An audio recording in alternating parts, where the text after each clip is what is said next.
بسم الله الرحمن الرحيم.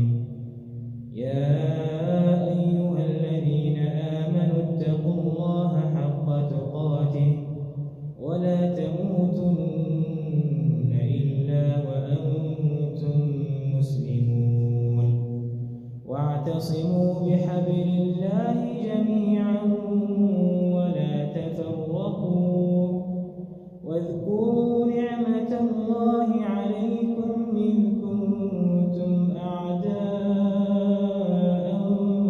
فألف بين قلوبكم فأصبحتم بنعمته إخوانا وكنتم على شفا حفرة من النار فأنقذكم منها كذلك يبين الله لكم آياته لعلكم تهتدون ولتكن منكم أمة يدعون إلى الخير ويأمرون بالمعروف وينهون عن المنكر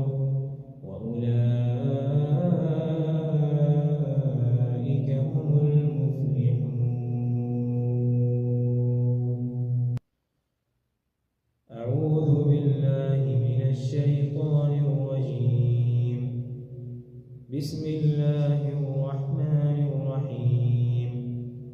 يا أيها الذين آمنوا استعينوا بالصبر والصلاة إن الله مع الصابرين ولا تقولوا لمن يقتل في سبيل الله أموات بل أحياء ولكن لا تشعرون ولنبلونكم بشيء من الخوف والجوع ونقص من الأموال والأنفس والثمرات وبشر الصابرين الذين إذا أصابتهم مصيبة